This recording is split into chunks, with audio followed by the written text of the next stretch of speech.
Hello, everyone. It's Kenyon here. It is Basketball Rewind, and I am joined by Beyond the Locker Room, Coach Roach, of course, as always. People seem to enjoy us. We've gotten a few more subscribers. We lost one, but overall, we're on the up and up, which is good. So people stay tuned. Keep listening to these discussions. Enjoy them as much as you can, and I'll keep pumping them up and out as much as I can. First things first, we're going to be talking about the good, the bad, the ugly, and then it's the Raptors, it's the NBA right now, and the in-season tournament's done. So we're going to just see where the conversation goes after that. So, without a further ado, how is everyone doing? Good, man. It's about a week out Good. for the big day, so yeah, it's all right. Yeah. Perfect. I'm in Atlantic Canada right now, and I'm right next to the ocean where there's a chance to reset. I always find the mind just to see the water and really how cold it is. And it's really cold for those of you who've never been out here, but it is nice though. Okay. We're Um, doing bad out here weather-wise. yeah, I mean it's rainy today, but it wasn't bad yesterday. I went for a walk. It was Sorry, 10 just the degrees. water is what I Nice. meant. Oh, the water. Okay. Okay. The water's cold. I It's a little cold. yesterday I got to play golf. Actually, I think it was yesterday or Yes. Friday. One of the 2 days was it crazy. I was like, oh my gosh. I said, It hasn't been bad. So, what I will say is this: I look at the Raptors' schedule, and sadly, I was correct. We went 1-2. I think beyond. I think both of you didn't. Both of you say 0-3. 1 and 2. I figured they Yep. might. You said 0 and 3. I think I said one I and said two. 0 and 3. Oh, sorry. Yeah, that's right. I said this Okay, split one of those two Atlanta games. right. Yeah. Okay, so well, there you go. So then I guess two of us are right. Sadly, unfortunately, people, it's not been the best week. It hasn't been, I suppose, the worst week, depending on how you view it. We have a week coming up that is going to be a few more games. It's getting closer to Christmas, closer and closer. We have 4 games this week. We're going to preview those games in just a second, but the good, the bad, the ugly. Beyond, I'll start with you. What is your good for this week? We had a little talk about just now, but my good is Pascal Siakam's 3-point shooting, man. 8 of 11 for the week, I believe. I do a quick count. This is the Knicks, the two Hawks games. He was knocking them down 5 of 6 in one Hawks game. He hit 2 of 3 on Friday night. He even split a pair in Gotham. So it's coming along in this case. I think one thing I've seen change with his mentality about it, he's not thinking about it. Man, he was writing like a term paper sometimes with some of these things like a few weeks ago when he had the ball. It's like what do I do? He's drawing out equations. Like now he's just looking for it and he's just letting it fly, which is good. He's finding his spots where he feels more comfortable. Must be as well too. So that's good to see as well. I still like him to just kind of sometimes just pull up and try to crack a few that way. But this is good. I think he will work his way back up to over 30% pretty soon. How things are going. So that's good. That's my good. And Coach, your thoughts? What is? Did you have anything that was good? If not, we'll Yeah, just go right into similar. the bad. No, I have a couple of good. Mainly they're the same good as Beyond said. So Pascal Siakam for the 3 games, about 23 points, 5 rebounds, 5 assists. And like Beyond had just said, he was 73% shooting the three, 8 of 11, like Beyond said. The free throw percentage, sorry, I won't get into that yet. But the field goal percentage was about 56% in 3 games as well. Uh, he was really good these last 3 games. And my other good, this is kind of to go with the pair of them, Scotty Barnes. Really good these last 3 games. He averaged 23, I'm rounding up here, 23, 7, and 6 in 3 games. And he shot 41% from three. He was 7 of 17 from three over that stretch. I thought this stretch or the last 5, 6 games, maybe at most, has been the best stretch of Siakam and Scotty working together and being productive together as well. Even I more think so than the 48 season, even so more than the 48 win season when the two of them kind of like really played well when Fred was hurt. They made the playoffs. So even that stretch, you would say, that's impressive. That's a good point. Never really quite thought of that. I'm thinking of it just where Scotty is now and where Pascal is now. That's the only thing that I'm kind of like. Scotty, they played well together that year, but Scotty's not near No. where he was 2 years ago. I'm just thinking of it more on you have these two guys. Scotty's definitely there for sure now. You can comfortably say, yeah, he's right there with Siakam, I think. And now it's like, well, what can we do around these two? Like, how can we maximize the players around them to ensure that these guys are going to play well? So I think this little stretch, especially, has been good for both of them, and certainly that would be my good for the week. Pascal, Scotty, but also the two of them together in this lineup.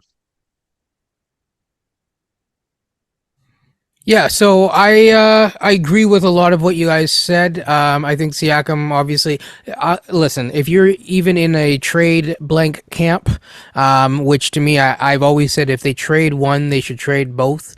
And ideally, the one that you should prioritize is the one who hasn't really, strongly and staunchly indicated that he wants to be here multiple times versus the one that has.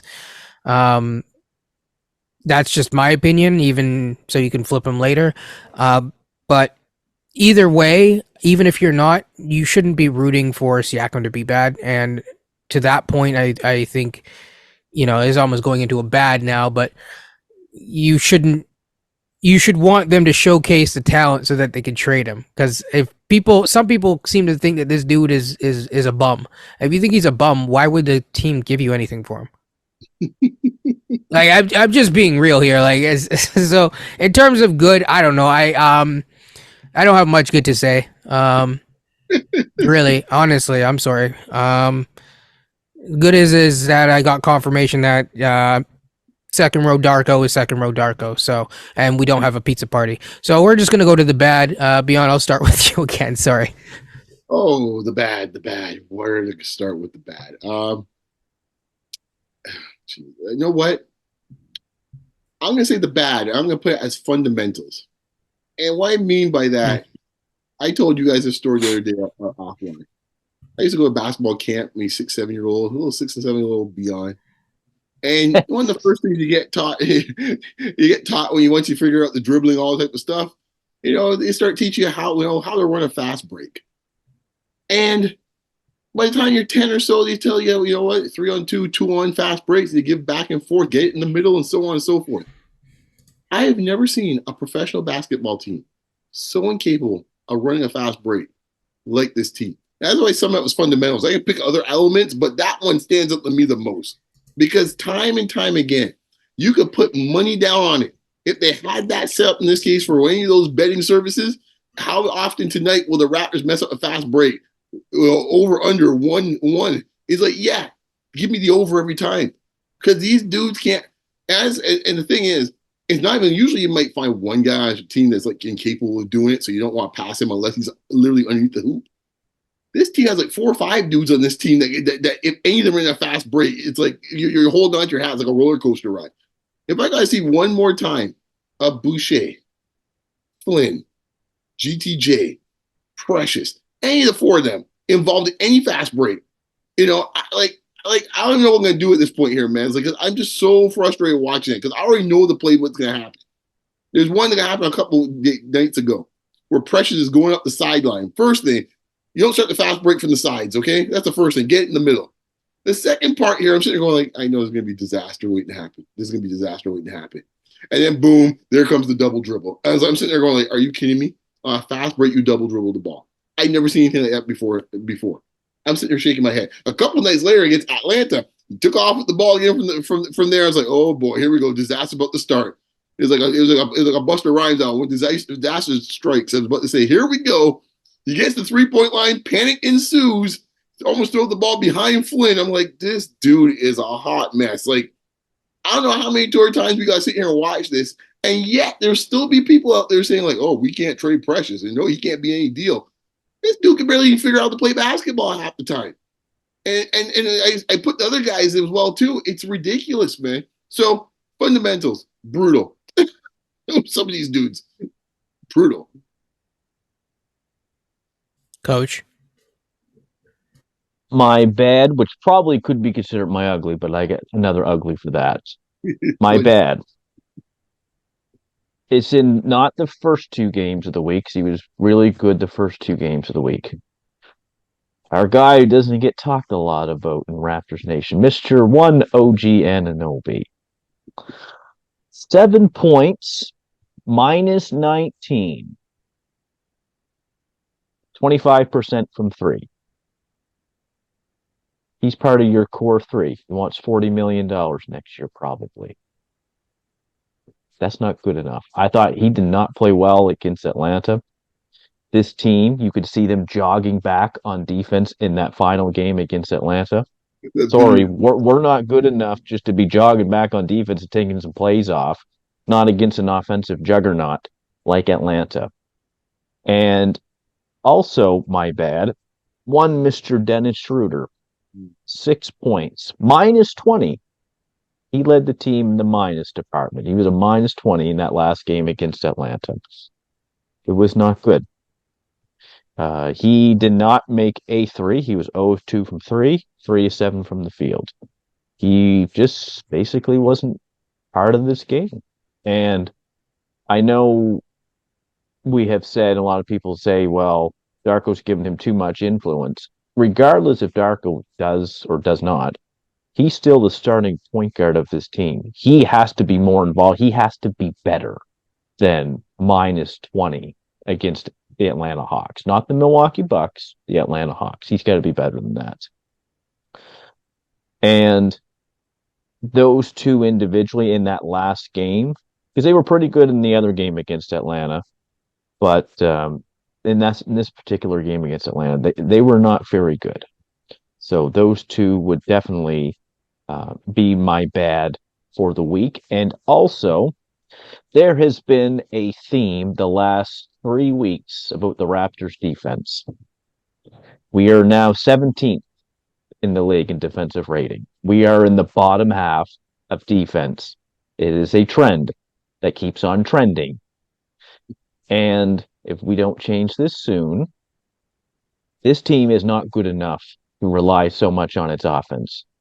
We have a group that should, in theory, be pretty good on the defensive end. I think this group should be top 10, really, in the league with all the wing length and forward depth that we have. Even a guy like Pirtle, he's going to be part of my ugly discussion with him and Clint Capella, but in theory, he is a pretty good defender and rim protector. But we can't afford to be in the bottom half on defense because we're already going to be in the bottom half in offense.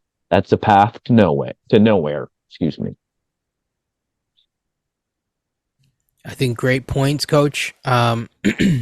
For me, I mean, you gave some of that I wanted to put in the ugly, to be honest. But let's see, because there's a lot to choose from. I will save some of this for the ugly, and I will focus on all of the players, actually. I'll make this my bad. Defensively, yes, part of it's on the coach, and I am going to save that for my ugly. But, it's also a bit of effort. You guys have the tools to be better. I do agree, someone like a Scotty Barnes is not a great point of attack defender, so you have to do something from a coaching standpoint so that he's not being switched on when Trae Young is there. We should know that by now. I also think that Stocks is sometimes a little bit overrated. People like to focus on these Stocks, which is steals and blocks thing, but people also forget that defense is more than just counting stats. If you're always getting blocks from behind, you're usually getting blown by. And that's not just on Scotty Barnes, but I will make a couple more points about Scotty Barnes and then go on down and give everyone else the business as well. Arguing on defense. In the middle of a play, the play is going on, and you're like this, and the play's behind you, and you're arguing with the ref, usually not good. We got lucky there. OG, jogging back on defense. You're an all-NBA defender and stuff like that. Precious, not surprised, but still, you're the one that was Oh yeah, I'm up there with the guys like OG. Well, I guess you are if they're jogging back and you're not doing much. Siakam missing closeouts. Dennis Schroeder's supposed to be a good point of attack defender. So anyone who's saying that I'm playing favorites, I'm giving everyone the business. Pirtle getting shredded in pick and roll. Do you want me to continue, audience? Well, I didn't watch Friday's game, boy. Glad I did it. You are glad you didn't. Well, I had some the next dinner and dance and stuff like that. It's one of those things where it's like we didn't, we didn't land on Atlanta. Atlanta landed on us. Yeah. Trust me, I came home and I asked my mother-in-law who watched the game, and she just shook her head and said it was bad. And I was like, wow. That's before I taught you two. I was like. My mother-in-law, she'd be giving the truth, and she just like, it was bad. I talked to someone, I'm not going to name their name, but they know who they are. It's a nice lady there who has season tickets or whatever and goes to a lot of games. And Beyond knows who I'm talking about, and she will know who I'm talking about. She's a pretty cool cat, and she will understand what I mean by that. He does. And here's the thing. She told me, and she's right, and she was trying to explain to some people that hadn't been to the game ever, right? Because if you haven't been to a game, it's just a different experience always. But there's certain things, like, for example, at a commercial break or whatever, that you miss out on. And people say that Siakam doesn't ask for the ball enough or Barnes doesn't ask for the ball enough, and I agree. But also, she pointed out that there's times when Siakam and Barnes went up to a Malachi Flynn when they're on a commercial break and giving him the business, like, what the heck was that? Why did you look off me, fool? Right? So at some point, it's, yes, like, there's a lot of things that you miss out on, to the point where people have talked to me and said they might not buy tickets depending on how bad this goes. These are paying customers. And to be honest, a lot of people could talk. That's the person that matters above all. That's what this is all about, because at the end of the day, this is a form of entertainment. And if no one's watching, no one's clicking, no one's viewing, and all that kind of stuff, it depresses the value of your TV deal, which we negotiate different rights in Canada anyways. So we got to keep all of these things in mind. And that's my bad. Yeah. Who wants to go watch this product? Oh, you did phenomenal. Yeah. Who wants to watch this product, really? I had this Friday's game. Man, it was bad. Rhetorical, you're asking real there, Tim. Coach. Rhetorical? A little bit. I wouldn't send people this for free. Apparently, if you listen to the Will Lou show, there's now scalpers saying half price. Yes, I heard him say that. That's bad. So we can go into the ugly from there. Oh boy. Beyond? Yeah, I guess you could say the good is you didn't watch the last game. You know what? My ugly is gonna be the upcoming schedule. We're already going there. We're just zooming past this. I'm already preparing myself for some holiday cheer next week. Just buckling up. Yeah, I mean, a lot of road games coming up. It could, I'm not sure. I can't assume Charlotte's going to be a win. Let's put it that way. It could get. It's bad now, folks. Woo-wee. 4 games next week. Yeah, I'll just leave it at that. We'll get that fun in a few moments. That's my ugly. I get a few uglies. So, man, and not Darko. What he apparently said to Malachi Flynn. Not that. Which I. Oh right. He called him ugly, basically, but he didn't mean it in that way. But he didn't mean it. When you read it in text, it's funny because it's like you need to smile more because you're ugly, basically. You gotta get ready for the pizza party, my man. What's going on out here, man? Turn that frown upside down. Now let's go get out there and make some money. So the coaching has been good. Oh my god. Trae Young in that first game scored 35 and had 17 assists. hit 27 shots. Now you won the game, but any coach will say, "Well, we have to do better at guarding Trae Young because we're going to see him again 2 days later at home." This team let Trae Young score the next game 38 with 11 assists. And on 29 shots, so they let him shoot more and they let him score more. And I'm watching the game, and they got Malachi Flynn out there guarding him with 4 fouls in the fourth. And Trae Young just went to town then. Malachi Flynn had 4 fouls in 8 minutes. Yeah, I was going to say, didn't he get 4 fouls in 8 minutes? Yeah. Why would you put him out there to guard Trae Young? Not really. Why was so this gets back to this very lack of adjustments. In that same game, Siakam took 11 shots. I don't know if that's Siakam or the coaching or if it's both. Siakam, you cannot have 11 shots in this game. You're someone you have to have near 20 shots. Scotty had 15 shots, and it's getting to a point now where I want him taking 15 to 20 shots a game. He's been very efficient the last quite a few games actually, and he's been really good. Scotty's probably been the best player of this last week or so. I can make an argument. Siakam's been good until that final game against Atlanta, where he only had 11 shots. Like, come on, OG, he had like 8 shots in that game. Like, having those two combined for 19 shots, you're not going to win many games that way. Pirtle and Capella, another ugly of mine. Pirtle was like a piece of paper next to Clint Capella. Clint Capella could do whatever he wanted in that game. And we've seen this a bit more this year from Pirtle, which I don't recall if we saw it too much. I don't remember last year we saw it too much when he first came to Toronto, but it seems to be happening a bit more and more this year. And I want to be clear, Pirtle is a pretty good basketball player. Like, he is a starting caliber NBA center, and I just don't know about his fit on this team as currently constructed, if that's ideal for him. But maybe that's a discussion for another day. My last ugly, I'm going to give Will Liu credit on this because I've kind of brought this up a little bit, but not often.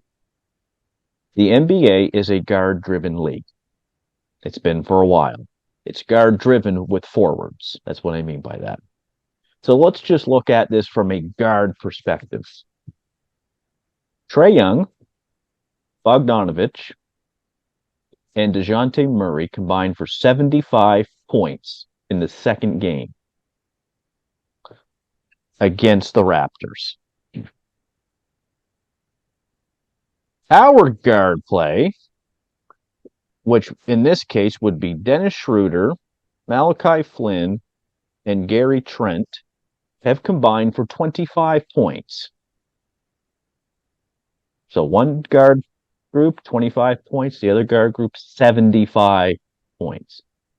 That is completely unacceptable to me. We probably have one of the worst guard rotations in the NBA. In a guard-driven league, we just need to think about that for a second. Boy, we don't have the guard depth to really compete. And if we had some guard depth to play with our forwards, I often wonder how much better we might be. So the guard depth or the guard play in this final game against Atlanta, not good. And that is my ugly, and it was ugly. Hey, folks, man. Yeah, you come after your boy Beyond being too harsh on this team, man. Don't look at me this week. Oh, no. Coach going in, boy. I tell you, this last loss, man. I've seen some of the stuff online in this case. It's had dramatic effects on people, man. It's like, my goodness. For me, it was the Brooklyn game. I knew then this team was not good enough moving forward. You cannot be in 11th place or 10th place and say, well, let's just keep it going from here. That's literally the wrong spot to be in the NBA. That's the path to nowhere. If you were up and coming, if you had a really young team and you're that, okay, fine. You can make an argument. couple of years, make a few changes here. We're going to try to aim for that top 5, top 6 seed. Fine. You can't be the 6th oldest team in the NBA and be 11th in the East. You can't have 3 guys on 1-year contracts and say, well, we're just going to see the rest of the year and then potentially get nothing back for them. I agree. I think it's this Atlantic air that's got me just a little ready to go. It's the ocean. The ocean, man. That's it. It's the ocean. Your calming principles not really get you fired up, but there we go. Yeah, my ugly is there's a couple things. Coach Darko, second row Darko. That's a big ugly. Sorry. I've said it again and again, and people keep saying, "Oh, well, if you think that coaching's the only..." No, I'm not saying that coaching. Be a little bit more, grown up about the conversation. It's just like no one's saying that any one thing. Or I'm saying that it's like a cancer, right? Like there's systemic problems that exist on this damn team that need systemic solutions. And we're probably not going to get the solutions that we ultimately need. But we have a problem. I have people trying to argue with me that is, oh no, Pirtle's not actually that bad. You see, on a team like, Sacramento, if Pirtle was there and you have all these shooters, I said, can you repeat that again? Repeat that last sentence. Oh, okay. Okay, gotcha. So if we had a different team construction, yeah, Pirtle would work. Like, why are we running the ball through Pirtle? Oh, but he was 7 of 7. Okay, but most of the time he's 7 of 7. It's because your wings are driving. I will say this from a Siakam standpoint, because people don't think I give him the business. I'm giving him the business this week as well. I think that he could have picked his spots a little bit better in that last Atlanta game. I do think that part of it is on coaching. Because the way that the coach sounded, he seemed happy with the loss. He was like, "Oh, well, we were good." No, you weren't. You lost every single quarter of that damn game. Not to mention the fourth, which you lost even worse, almost doubling. So no, you didn't do good. Maybe they shouldn't feed you. Just saying. The other thing, from a coaching standpoint, is we still are seeing, as Beyond calls them, the Wonder Twins out there for long stretches. And it's like, why are, like, okay, I'm going to take, shout out to Zazu. Put the ball in Scotty's hands. Okay. With Boucher and Precious around him. That's not helping anyone. Yeah, that's an ugly people if you can't figure it out. So yeah, I'm at the point where I just don't care almost with this team. Is honestly, I just don't care. It's I look at the like you think about the Knicks, right? And to Coach's point, Trae Young went off. But if they're saying, oh well, our game plan for the Knicks is to stop Dante DiVincenzo, you think they're gonna really focus on Trae Young? Listen, Dante didn't get off that game. Let me tell you something. He didn't. Everyone else did. If we're not a top 10 defensive team, we can't get wins. That's the only way that we're really going to get and string off consistent wins. And when that goes, everything else goes. So you have a coach that doesn't understand the roster, doesn't play to strengths on both offense and defense. I don't care who tells me otherwise. Rewatch the game with your eyes, and you tell me if Pirtle should be in those positions on offense or defense or Precious or Boucher and stuff like that consistently. If you're going to tell me that you want an offensive hub in Pirtle and Barnes or Siakam can't be in those same situations with cutting around them, and that doesn't make sense because apparently those two guys can only get shots off from either the perimeter or literally down low, that makes no sense at all when clearly the game, the eye test, the advanced numbers, the normal numbers tell you otherwise. That is my ugly. So where do we go from here in terms of a conversation? Are you sure you're not in Atlantic Canada right now? No, but I've had enough, ocean air in my life. There you go. Right. What did I miss, Friday? We got folks here calling people ugly. We got folks, with folks begging for folks to get the ball and get other people off the team. So what's going on? We've Like moved on from it's pizza so parties. bad. Now we're going with people who are ugly. That's where we're at right now. Okay. Yeah. Where do we go from here? Yeah, so we can talk about anything you guys want to. You guys want to talk about trades? You guys want to talk about whatever? We could talk about whatever. But I will say one thing, one final thing. Actually, we need to look at the week ahead before. Um, before we get to the week ahead, I'll say this: Nurse said, "Good luck with those guys." Are we sure he was talking to Masai, or was he talking to the players about Masai and Bobby and the rest? Because I mean, I don't know. To me, it could have been to anyone. Maybe it's just in a general. Good luck to those guys. Peace. I'm out. And head on out. Woof. So the week ahead, we have the Hornets tomorrow on Monday. So when this is released, you will have it that day. We will have the Nuggets, who have Jamal Murray back and rolling. We have our favorite coach that I just mentioned in Coach Nurse. So perfect transition into that. And then on Saturday, right before we do our normal filming times, we have the Jazz.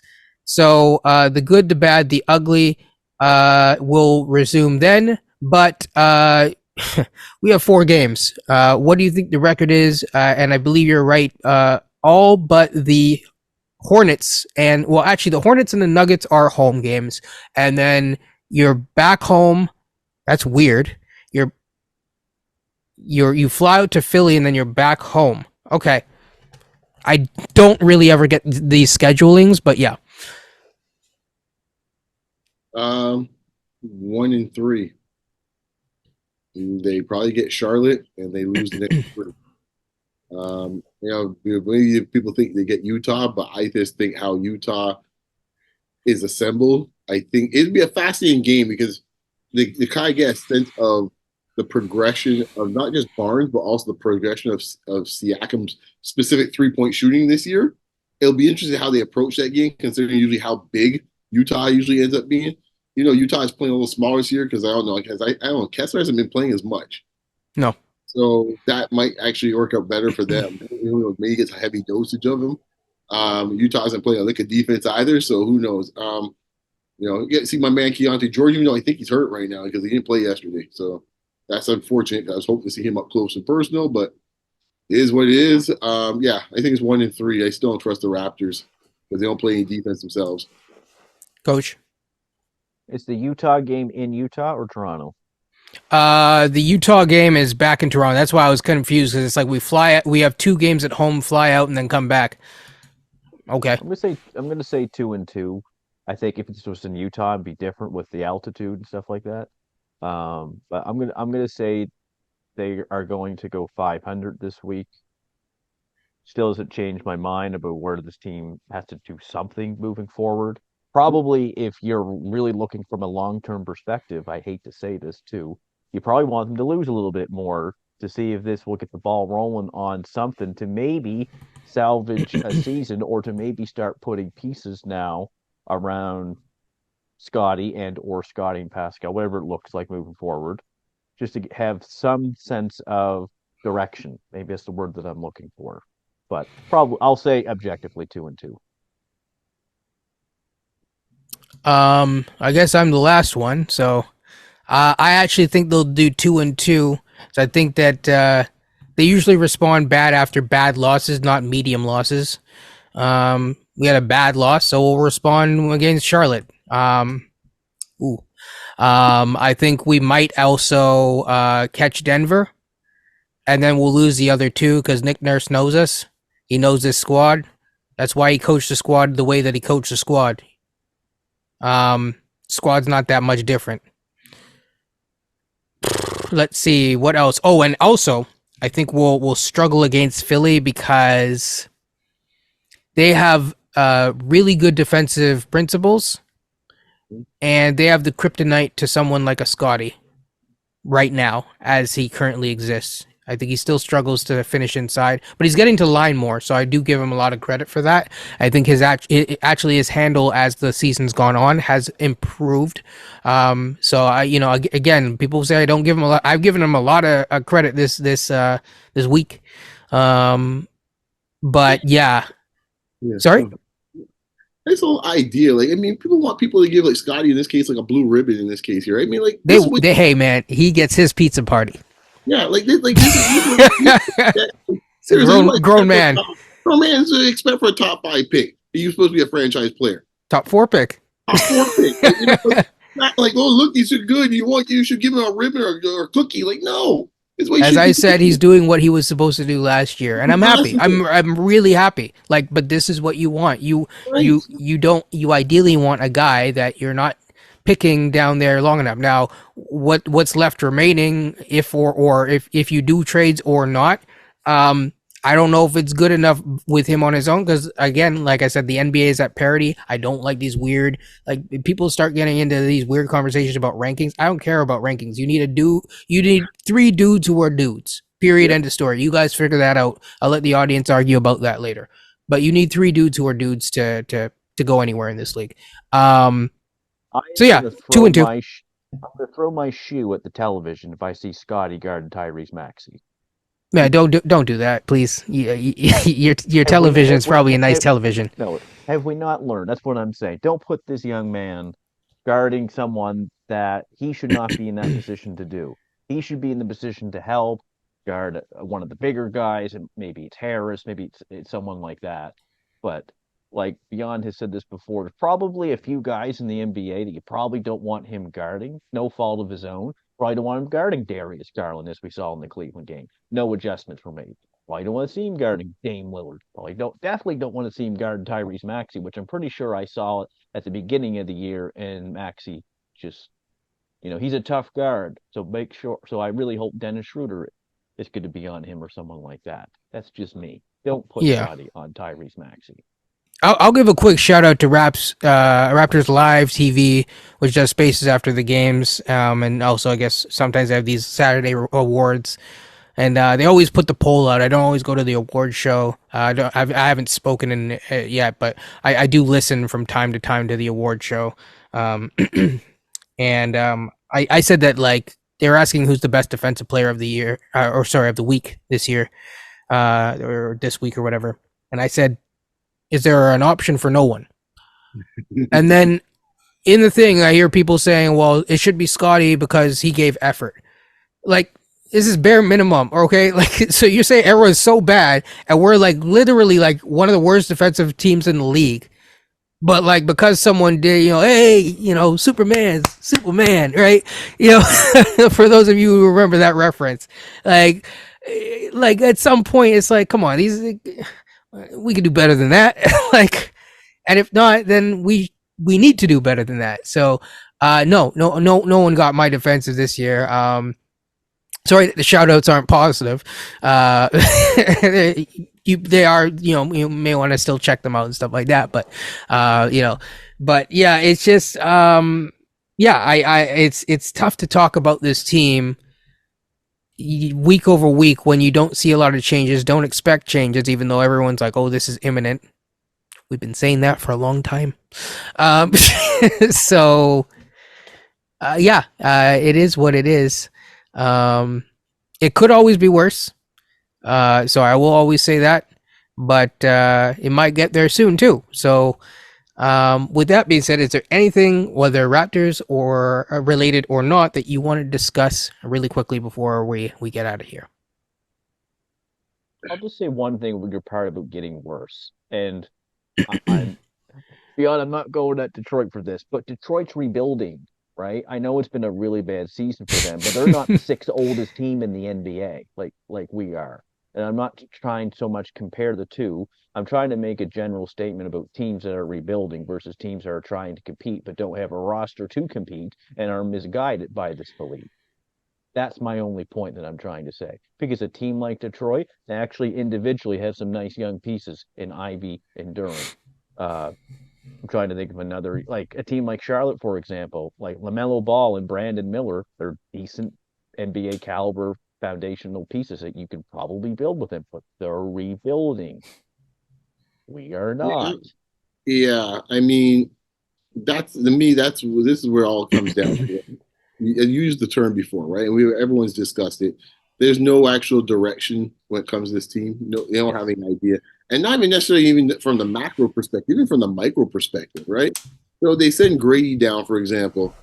They send Grady down, and then literally the next following few games, we hardly see Otto on the court. So what was the purpose of sending Grady down if you're not even playing Otto? Now Otto's hurt, shocking. But so you would think that okay, maybe Grady gets a little more time. Nope, that ain't happening either.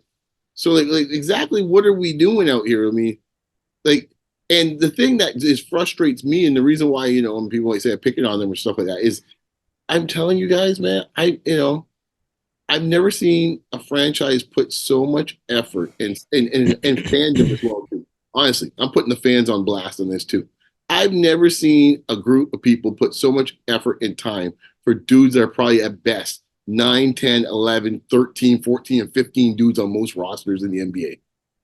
And the amount of space and oxygen is wasted on these players and time and resources from the front office to the coaching staff that is sacrificing possibilities of actually, winning games, that we got to sit through this nonsense time and time again. Now, I personally don't think you have to sit through it. You can make choices you want to. And I think a lot of people are going to start flipping off the TVs pretty soon and not showing up to the stadium pretty soon if it keeps going down this way. But for us to be exhausting so much time over guys like Boucher and guys like Flint and guys like Achua, it's ridiculous. It's absolutely ridiculous. I can't even think of a comp like this in the NBA.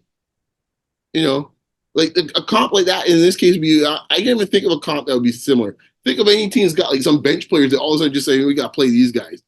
By hell or high water, we got to play these guys all the time. Detroit isn't a bad comp with Killian Hayes, basically. There you go, right? Like I mean, or Jaden Ivey, which makes zero sense. That's one dude, right? That is one dude. We have multiple dudes like three of them that thrown out there, Or people are like, man, like he looks like a competent NBA player now, and it's like, no, he doesn't. He doesn't. Right. I mean, Flynn had a good game. He had 8 assists, and it was 0 for 4 from 3, which is the thing that you bring him on the court for. It's absolutely ridiculous, man. And so just sitting here shaking my head, how much time and blood, sweat, and tears and sacrifice that you have to deal with for a franchise or for fans in this case to actually get what you want. We don't have a competent bench for I don't know how many years with these dudes here. They're eating up time for other guys that maybe be able to develop, but you can't do that because we got to give them those minutes. I don't want to. I just want to say, like, I'm not dissing like any individual player. It's just like you have a GM that got this collection of players and has held on to them. It's the approach for too long. That's my point. It makes no sense, and that's the reason why you hear the frustration part of it. Because it goes back to the direction thing. You ask yourself, why someone in this case, hometown boy DeLeon Banton, say, what, I'm out of here. Why you think so? Because he was smart. The tea leaves early. He wasn't messing around with that. Yes, the option was let go, but I've heard that it was somewhat mutual, and that's why. Right. He's like, a hometown kid, and he's like, nah, I'm gonna find somewhere else to go play. Please, let's just sign the cross the T's and dot I's. Let's just both go. And the other thing too that I think is just wild is that people just randomly think that right now, with how based on the past 5 years, let's have some recency bias here. I think that's okay in this case. Based on the past 5 years, why would we suddenly do all the right moves and magically, like, all of the perfect best players are coming in free agency to us this season after the season that we just had? What kind of pitch are you making them? Right.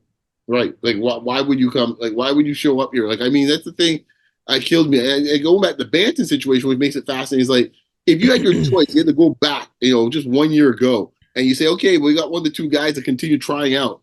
I would be more excited to see what Banton's growth is right now than going on another year of Flynn. I would love to see it. Yeah. It might not end up being anything either, but the actual possibility was at least exciting to me. Even that, they just take from you. They just take out your hand and say, no, you didn't even get that. Like, so you're not getting on one end with high end talent playing here, and you're not even getting on the other end. In this case, having some type of development of someone that you can watch grow. That's it. I guess you count Scotty in this case. You're great. I'm happy about that. But the thing that overall we're just letting guys, guys that should be playing on other teams are just not playing, and we're giving them like 20 minutes a night, and then giving them like little pity parties in this case when they score a few points, and they're only -7 tonight. Yay on the plus minus. Whoop-de-doo. Look at that. They only cost us only the lead only about a few points tonight, not 15. Wonderful. This is what the bar is now, and it's like so sad. But beyond, you gotta understand, if you just swap in Precious, because this is what I was told. If you swap in Precious for because he's a floor spacer, right? So if you swap in Precious for Pascal, Pascal ain't nothing. So that's gonna solve the issue, because we need good connector pieces, right? Like Precious. Some guys can play, man. That's why I want. Okay, that's what I want. Exactly. Yeah, it's like I hear people talk about connector pieces, all this kind of crap. Save that in this case when you play high school, okay? It's the pros, man. I don't give those guys. I don't even think people I recognize because I had to ask someone recently. Can you clarify what you mean by connector piece? And we were talking about two completely different things. Yeah. Like to me, the connector piece is like the secondary playmaker, and they're like a guy that can play hoops. I'm like, those are two completely different things. Nonsense. And the thing is, we've had this discussion offline. The jargon talk crap that I hear all the time, as if in this case here, someone's sitting there like on Bay Street yapping about this. And, it's like, dude, are you talking basketball? Or are you talking about in this case here, the certain funds that just moved up and down the stock market yesterday? Like, what the hell are you all talking about? Like, it's a weird dehumanizing of the game. Well, don't start me on that front. That's a whole other discussion, but I'll leave that for another day. Yeah. This right here, we'll have plenty of time to discuss that, how this season's going, so don't worry about it. I think I might at some point before Christmas or right after Christmas do a mailbag thing. Coach, you didn't chime in, so I don't know if you want to have a chance to chime in or if you're just like, nah, I'm good. Well, we've had 3 first-round picks since 2017. Scotty, Flynn, and Grady. That's 6 years have passed. We had 3 first-round picks. Floko technically wasn't. He was a second-round pick. Although I thought he was a first-round talent. That could have easily been drafted in the first round. And he's not even playing. So I think, like, just the way the asset management has been the last 3 years, because you traded things with San Antonio for the championship year, but it's not like you traded way down the road all your stuff, and this is where we're at now. You only risked that 1 year with San Antonio. That was it. It was the year you won the championship. You gave up your first-round pick, which turned into Keldon Johnson, who, ironically enough, is now on the trade block. I guess we should look for him now at the trade deadline, maybe to be a Raptor, but who knows? We'll get more draft. So this is going to be just more like asset management building, because now with the Pirtle trade, our next 3 years, our pick is now conveyed with whatever happens with us this year or next year or the year after that. Just a lot of bad decisions been made the last 3 years. I don't know if it's Masai or Bobby. Masai's going to sign off on it, I suppose. But we have to be better. This front office has to be better. Because like you said earlier, Kenyon, like we know someone that goes to the games and speaks about this stuff, and you kind of can see it in the crowd when you watch the games. Doesn't look to be as full as it once was, stuff like that. No. And why would it be? Look, watch this product. You want to be last, you want to be last in 3-point percentage in the NBA. You want to be last in free throw percentage. You want to be in the bottom half of defense and the bottom half of offense, and expect to put people in the seats. That's tough.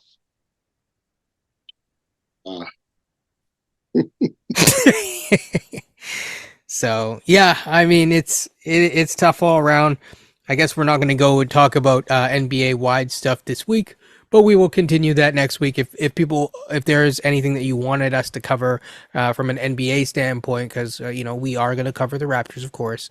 Then just let us know. Off topic in this case, or a different topic. How many games do you think Draymond should get? That is a good question. Oh, He got He's yeah, he got indefinite at the moment, right? Now, my position has been I thought you should have got 10 plus on the Gobert choking. well, what was the last? What did he get last time? 5. For Yes. 5. 5. Yes, 5. Right. See, 5. And I'm sitting there going, y'all asking for trouble. And now here we are again a month later. Okay, so I don't want to go deep down the rabbit hole of this, but I did see, I forget which podcast it was, and there was these two guys that were talking. I do think that this is part of the problem because one guy was saying like he shouldn't. They were telling him to see therapy or whatever. He might see therapy, and he was basically saying, oh, he just needs to be more professional. Listen, he might need to see therapy. I don't think that that's the only issue. He might need a good bull pistol too, but if I'm being completely honest, just upside the head. But I also do want to just have a quick plug for that sort of side of things. I don't think we should just poo-poo that either. There are tools and stuff like that they give you that seem to help a lot of people. So I wouldn't just kind of say like, oh, whatever, this is a workplace thing. So, just be, do some push-ups or something and, be more professional. Cause I don't know, maybe he's having trouble with that or something. I have no idea. What I will say is, it should, they've been quite lenient within the past. So they should it should be at least 10, 15 games realistically. And that's going to hurt them because they need him to win. Well, that's where I think I get very uncomfortable with all the talk about therapy talk. I'm like, you know what? I'm obviously not professional. I don't know what his situation is. I know this much. Draymond Green ain't changed really for the last, he's been playing for like 10, 11. He ain't really changed since then. So like, you tell me all this time now, you need to go to therapy in this case? That was all it was? Like, no, come on, folks. Like folks need to be careful. We are not professionals. We cannot be out there to try to diagnose who should be going to therapy or not. It might not, like what's all said and done, that's not for us to be discussing. It's the Dave Chappelle thing. He is a habitual line stepper. Point. So like, he got habitually steps well over the line. Right. And with his knees, with a leg on, whatever. This team has let that slide year after year after year after year. Cost them a championship, perhaps. Like, I'm just saying, when it's all said and done, that's on the Warriors. That ain't got nothing to do with this on the Warriors. That's on him, the two of them. That got nothing to do with anybody else. Now, what that might be, I don't know. But to your point, exactly, that's where it comes down to. And if the league does not want, actually, the league does all this big, tough talk, right? This is where the league has pissed me off pretty much, right?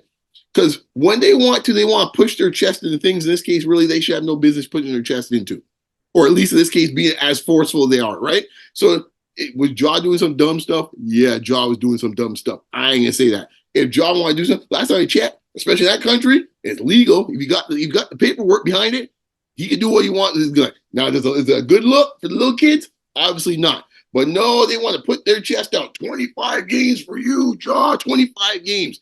But over here now, something happened on their court, in their purview. Everyone now kind of mealy mouth. Well, we'll give the first one was 5 games. That's all. It's like, really? He out here choking folks. They're going to show it on CNN. But that there's getting 5 games. But Ja Morant's getting 25. Tell me, make it make sense. I saw a streamer, and this guy does not watch basketball at all. And then someone sent him a link, and it was the Draymond thing. And he's like, "Oh, this guy." He's like, he didn't know who the guy was. And then there was one of those, they compiled all of the things that he has done over the past years.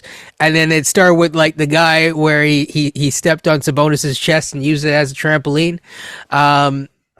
He was like, "Oh, it's this guy." He's like, "I feel differently about that whole situation." So I had no idea it was the same dude. So think about this right now. So he's up to 2 games now. So if you think about the last 3, just the last 3, you take 5 games for Gobert. I guess he's lost 2 games for this one. He missed 1 game in the playoffs in this case for Sabonis. So he's up to about 8 games right now. But yet, Memphis' whole season blown up for 25 games for him to act like a knucklehead in this case on Instagram. Are you kidding me? Are you kidding me? And this is where people sit there and shake their heads like, what are we doing? And when it comes when it comes to the NBA and certain things, I'll just leave that alone because there's some other situations going on too. They've been very quiet about too, and I'll leave that for another time. Yes. Maybe. Yeah, Yes. I find that very interesting. Yes. We talk offline and going, another comedian. That train's never late. Yes. And I saw someone suggest a trade with OKC and Utah, and I said, "Listen, man, I know Utah's history, but I'll leave it at that. I'll leave it at that." Coach, you look like you want to say something. Sorry about segueing from that. Everyone else mighty quiet on that front, but yeah, let's talk about draw for 24/7. Okay. I heard about the whole therapy talk with Draymond. Even I'm not going to go into this. Even someone in my position, that's up to him and his family if he wants to do something like that. Ultimately, it's up to him if that's something. My take when I saw this was, okay, you had the Gobert incident about a month ago. He had 5 games. We had the thing last year with Sabonis when he stepped on his stomach or chest or whatever he did in the playoffs. I don't know. I don't remember if he had any suspension from that or not. Mm-hmm. We had 1 game. We had the thing with LeBron quite a few years ago. We had the thing with Steven Adams. That was a couple of years ago. That was the same season. That was the series before it. That was the series before that. Okay. And then he also hurt Steven Adams during the year as well. Right. Yeah. With the same nut kick.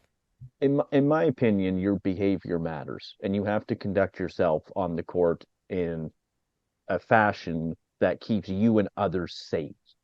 You can't be putting other people, yourself and other people, livelihood in jeopardy.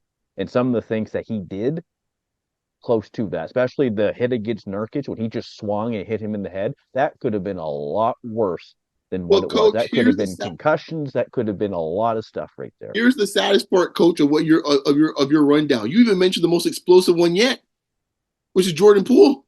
Which is the Jordan Poole once again. Which happened in their facilities too, and it only got out, and they only did anything from the Warriors standpoint because that was leaked. Right, and then they kind of be defensive about it, and then it's like, well, we can't mess up ring night, so we gotta have him back by then. Like, really? You people taking this seriously? Yeah.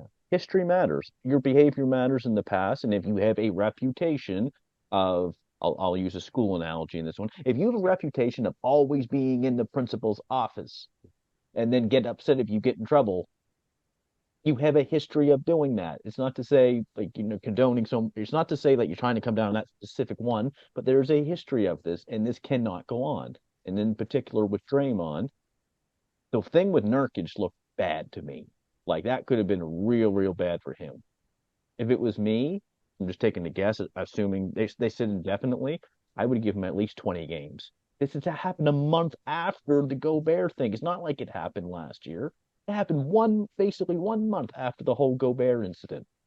You see, this goes back to what I was saying earlier in the session when we were talking about, I think we were discussing earlier, right, about offline perhaps, about, Siakam deals to Golden State. This is where things get, if you want to put your conspiracy hat and tinfoil hats going on here. Let's say if Draymond played for my beloved Pistons, for example, right? At 2 or wherever number we're at now, you think they would not put what you just mentioned there, Coach? You don't think they just drop the 25 games and be done with it? Right? But what teams he play for? Right? Can't mess up this. We got a lot of national games. We got Christmas Day. We can't afford that. That babyface Curry got to be on prime time. We can't have him being out for too long. So we'll give indefinite till he does some stuff. Oh, indefinite. Okay. I'm sitting there going, if I'm in Memphis, I'm sitting there going like, man, you people got to be smoking something. You serious? It cost me an entire season. And you're telling me in this case here, this guy here is getting indefinite? Indefinite could be back tomorrow. Yeah. Nice. Like, are you kidding me? With Jordan Poole, it was the indefinite as well, I believe. Well, yeah, but that was in-house, and that was already bad enough. Really, that's the worst one, because that's the one they didn't want to do anything with. If they had done what they're supposed to do with that one, we may not get the incidents afterwards. If they just say, you know what, first 10 games, sorry, dude, that's on us. You can deal with that. You talk to PA about it, whatever. We ain't doing this. But no, they didn't do that. They gave him a couple of things to go home. It was in training camp, blah, blah, blah, this and that, and you could be back here to party with us for ring night. So this is what you end up getting. I don't feel a lick or sorry for one bit the Warriors, for a multitude of reasons. I'm a fan of his game. when Draymond is playing like Draymond. Defensively, he's great. He's won multiple Defensive Players of the Year. He is a near perfect fit with Steph and Clay for all of these years, with his passing ability, his rebounding ability, his blocking shots, the way that he has certainly that leadership quality on this team. We all know Steph's the guy, but Draymond is kind of the other guy in that sense in terms of talking, stuff like that. But this behavior is unacceptable. You're putting himself and others and people in danger if he's going to keep acting that way. Well, I mean, this I lay this at the feet of Draymond. I lay this at the feet of the Warriors.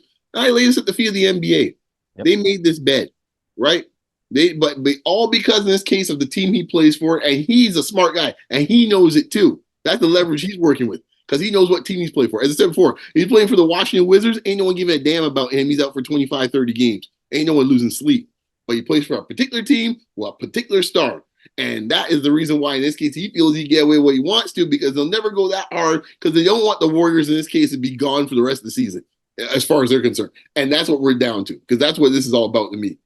I listen, a lot of things in this case here, I don't care for. Care for when it comes to David Stern. I got my issues with David Stern on a lot of things, including when it comes to fines and stuff like this.